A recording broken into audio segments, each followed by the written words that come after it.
ये NCERT class 7 geography के chapter 7 पर बनाए गए वीडियो का दूसरा पार्ट है। पहले वीडियो में हमने हॉट डेजर्ट सहारा के बारे में जाना। इस वीडियो में हम कोल्ड डेजर्ट लद्दाख के बारे में जानेंगे। लद्दाख दो वर्ड से मिलकर बना हुआ है। ला का मतलब होता है माउंटेन पास और दाख का मतलब होता है कंट्री। इस तरह से लद्दाख का मतलब हुआ country of the mountain pass. यह एक कोल्ड डेजर्ट है जो कि ग्रेटर हिमालय में जम्मू कश्मीर के ईस्टर्न साइड में स्थित है। जम्मू कश्मीरी ऑर्गेनाइजेशन एक्ट 2019 के हिसाब से जम्मू एंड कश्मीर, जो कि पहले स्टेट था, इसे अब जम्मू एंड कश्मीर और लद्दाख दो यूनियन टेरिटरी में बांट दिया गया है। लद्दाख का कैपिटल लेह है। इसके नॉर्थ में काराकोरम रेंज है और साउथ में जंस्कार माउंटेन्स है। यहाँ पर लद्दाख का मैप दिया गया है। लद्दाख रेंज, जिसका की एवरेज हाइट लगभग 6000 मीटर है, ये इसी रीजन से होकर के गुजरती है। वर्ल्ड का second highest peak Godwin Austen, जिसे केटू कहा जाता है, ये काराकोरम रेंज में ही स्थित है। यहाँ पर बहुत सारे पासेस हैं जिसके थ्रू लद्दाख तक पहुँचा जा सकता है, जैसे कि जोजिला पास, उसके बाद काराकोरम। बहुत सारे ग्लेशियर हैं यहाँ पर, जिसमें कि सियाचिन ग्लेशियर जो है ये सबसे इम्पॉर्टेंट है। बहुत सारी नदियाँ इस रीजन से होकर के बहती है, जैसे कि इंडस और इसके ट्रिब्यूटरीज श्योक, जस्कार, नोब्रा और सुरू। ये रिवर्स डीप वैलीज और जॉर्जेज फॉर्म करती है।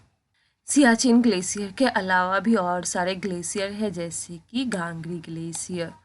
लद्दाख का जो अल्टीट्यूड है ये कारगिल में लगभग 3000 मीटर है और काराकोरम में लगभग 8000 मीटर से भी ज़्यादा है।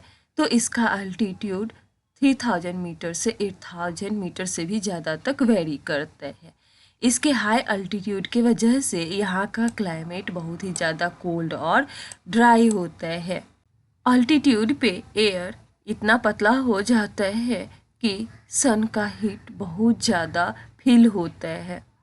समर में दिन का टेम्परेचर 0 डिग्री से थोड़ा ऊपर होता है, जबकि नाइट टेम्परेचर -30 डिग्री सेल्सियस से भी नीचे जाता है। विंटर के टाइम में बहुत ज़्यादा ठंड होती है, जब टेम्परेचर -40 डिग्री सेल्सियस से भी कम रहता है ज़्यादातर टाइम। विंटर के टाइम में यहाँ पर हेवी स्नोफॉल होता है। चूँकि यह रीजन हिमालय के रेनशेडो एरिया में स्थित है, इसलिए यहाँ पर बहुत कम रेनफॉल होता है, हर साल 10 सेंटीमीटर से भी कम। रेन शैडो एरिया का मतलब होता है माउंटेन का लीवार्ड साइड। जब मॉइस्चर से भरा हुआ विंड हिमालय में पहुंचता है तो बीच में बैरियर के रूप में माउंटेन आ जाती है और हाइट के वजह से ये जो मॉइस्चर होते हैं ये क्लाउड का फॉर्मेशन करते हैं। फिर ये क्लाउड जब हैवी हो जाता है तो वहीं पे बारिश हो जाती है। तो माउंटेन के जिस साइड बारिश होती है उस साइड को विंडवार्ड साइड कहते हैं, जबकि माउंटेन के दूसरे तरफ ऐसे ही सूखा रह जाता है, उधर बारिश नहीं होती है। तो जिधर बारिश नहीं होती है उसको हम रेन शैडो एरिया कहते हैं और जिधर बारिश होती है उसे विंडवार्ड साइड कहते हैं। तो लद्दाख जो है ये हिमालय के रेन शैडो एरिया में पड़ता है, इसलिए बारिश यहाँ पे बहुत कम होती है। इस रीजन में विंड जो होता है वो फ्रीजिंग होता है, बहुत ज़्यादा ठंडी होती है, जबकि सनलाइट जो होता है वो झुलसाने वाला होता है, काफ़ी गर्म होता है। यहाँ पर एक इंटरेस्टिंग फैक्ट है कि अगर हम इस रीजन में सन में बैठते हैं और हमारा पैर अगर छाँव में होगा, शेड में होगा, तो हम एक ही टाइम पर सन स्ट्रोक और फ्रॉस्ट बाइट दोनों से सफ़र कर सकते हैं। सन के वजह से सन स्ट्रोक होगा और पैर जो कि छाँव में है वहाँ पर फ्रॉस्ट बाइट होगा।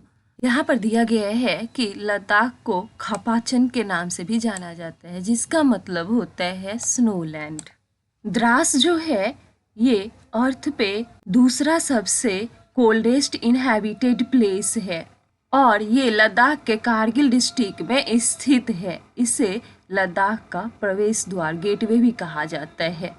अर्थ का सबसे ज़्यादा कोल्डेस्ट प्लेस जो है वो रसिया में है। द्रास ये दूसरा है कोल्डेस्ट प्लेस। अब जानते हैं यहाँ के फ्लोरा और फौना के बारे में। बहुत कम रेनफॉल की वजह से यहाँ का वेजिटेशन भी घना नहीं होता है। हायर स्लोप्स पे ग्रासेस और श्रब्स का कुछ कुछ पैचेज होते हैं जहाँ पर एनिमल्स चरते हैं। वैली में विलो, उसका सिप्रस, पॉपुलर और जुनिपर जैसे पेड़ देखने को मिलते हैं। क्रिकेट का जो बैट होता है वो विलो ट्री के वुड से बनाया जाता है। समर के टाइम में एप्पल्स, एप्रिकॉट और वॉलनट्स जैसे फ्रूट लगते हैं। लद्दाख रीजन में बर्ड्स के बहुत सारे स्पीसीज जैसे कि robins, redstart, Tibetan snowcock, raven, hoopoe ये सब पाए जाते हैं। इनमें से कुछ जो है वो माइग्रेटरी बर्ड्स है। यहाँ पर पाए जाने वाले एनिमल्स में आते हैं वाइल्ड गोट्स जिसे आइबेक्स कहा जाता है। इसके बाद वाइल्ड सीप, याक, कुछ स्पेशल तरह के डॉग्स, स्नो लेपर्ड, वोल्फ और तिब्बतन वाइल्ड एस और एंटीलोप्स ये सब यहाँ पे पाए जाते हैं। जानवरों को मिल्क, मीट और हाइड्स के लिए पाला जाता है। याक से जो मिल्क मिलता है उसे चीज और बटर बनाने में यूज किया जाता है। सिप और गोट के हेयर का यूज वूलेंस बनाने में किया जाता है। पासमीना जो कि एक तरह का वूल है, इसे चंगथांगी गोट से प्राप्त किया जाता है। यहाँ पर दिया गया है कि चिरू जो कि तिब्बतन एंटीलोप है, ये एक इंडेंजर्ड स्पीसीज है। इसे इसके वूल के लिए, जिसे शहतूश के नाम से जाना जाता है, जो कि काफ़ी हल्का और काफ़ी गर्म होता है, इसके लिए इसका शिकार किया जाता है। अब यहाँ के लोगों के बारे में जानते हैं। लद्दाख के लोग मंगोलियन और आर्यन रेस दोनों के मिक्सचर हैं। यहाँ पर रहने वाले जो मेजर एथनिक ग्रुप्स हैं उसमें आते हैं भोत्स, बाल्टीज, दर्ड्स, ब्रोकपास, चंपास, मोन्स और घूंस। ये सब मेजर एथनिक ग्रुप हैं जो यहाँ रहते हैं। यहाँ के लोग एनिमल रियरिंग यानी कि पशुपालन, एग्रीकल्चर और टूरिज्म जैसे एक्टिविटी में इंगेज्ड रहते हैं। यहाँ के ज़्यादातर फैमिलीज याक, सिप और गोट्स पालते हैं। याक जो है ये बीस्ट ऑफ बर्डन के अलावा, मतलब बोझा ढोने वाला पशु के अलावा, मिल्क और वूल प्रोवाइड करता है। इसके हेयर से टेंट बनाया जाता है। लद्दाख जो है ये शॉल, ब्लैंकेट और कारपेट के लिए फेमस है, खास करके पासमीना शॉल के लिए जो कि चंगथांगी गोट से प्राप्त किया जाता है। यहाँ पर रहने वाले लोग या तो मुस्लिम है या फिर बुद्धिस्ट है। वेस्टर्न लद्दाख जो है ये मुस्लिम डोमिनेटेड एरिया है, जबकि eastern Ladakh Buddhist dominated area है। यहाँ पर बहुत सारे बुद्धिस्ट मोनास्ट्रीज हैं। बुद्धिस्ट मोनास्ट्रीज यानी कि बुद्धिस्ट टेम्पल को गोम्पास कहा जाता है। तो बहुत सारे यहाँ पर गोम्पास हैं जो कि टूरिस्ट के अट्रैक्शन के केंद्र बनते हैं। कुछ फेमस मोनास्ट्रीज जो है वो है हेमिस, थिक्से, से, लमायूरू। यहाँ पर थिक्से मोनास्ट्री को दिखाया गया है। लद्दाख का कॉमन लैंग्वेज लद्दाखी है। समर सीजन में लोग बार्ली, पोटैटोज, पीच, बीन्स और टर्निप जैसे क्रॉप उगाने में व्यस्त रहते हैं, जबकि विंटर मंथ में क्लाइमेट इतना ज़्यादा हार्श हो जाता है कि लोग फेस्टिवल और सेरेमनी में खुद को इंगेज रखते हैं। यहाँ की वुमेन केवल घर में ही काम नहीं करती है बल्कि फील्ड्स में भी काम करती है और छोटे छोटे बिजनेस और शॉप भी चलाती है। लद्दाख का कैपिटल लेह ये रोड और एयर दोनों से कनेक्टेड है। नेशनल हाईवे 1 जो है ये लेह को कश्मीर वैली से जोजिला पास के थ्रू जोड़ता है। लेह श्रीनगर और मनाली से भी रोड के द्वारा कनेक्टेड है। मनाली लेह हाईवे 4 पासेस को क्रॉस करती है। रोहतांगला, बारालाछाला, उसके बाद लुंगालाछाला, उसके बाद तंगलांगला।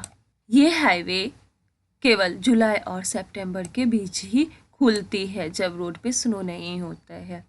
टूरिज्म यहाँ का मेजर एक्टिविटी है। यहाँ कंट्री के लोग और बाहर से भी, अब्रॉड से भी लोग गोम्पास और ट्रैक को देखने आते हैं ताकि यहाँ के मीडोज और ग्लेशियर को देख सके। बहुत सारे सेरेमोनीज और फेस्टिवल्स जो है ये भी यहाँ का इम्पॉर्टेंट एक्टिविटीज है। मॉडर्नाइजेशन की वजह से यहाँ के लोगों का जीवन धीरे धीरे चेंज हो रहा है। गवर्नमेंट ने भी यहाँ के लोगों के जीवन को इम्प्रूव करने के लिए बहुत सारे स्टेप लिए हैं, जैसे कि लद्दाख में टूरिज्म को प्रमोट करने के लिए सिंधु दर्शन फेस्टिवल हर साल मनाया जाता है। इसके बाद लद्दाख के जितने भी कल्चरल फेस्टिवल है इसमें हेमिस फेस्टिवल जो है सबसे ज़्यादा पॉपुलर है। ट्रांसपोर्ट और कम्युनिकेशन फैसिलिटीज भी डेवलप किया गया है। यहाँ पर रहने वाले लोग सदियों से नेचर के साथ तालमेल बनाना सीख लिए हैं। वाटर और फ्यूल जैसे रिसोर्सेज की कमी के वजह से ये लोग काफ़ी श्रद्धापूर्वक और सावधानी के साथ रहते हैं। यहाँ पर किसी भी चीज़ को वेस्ट नहीं किया जाता है।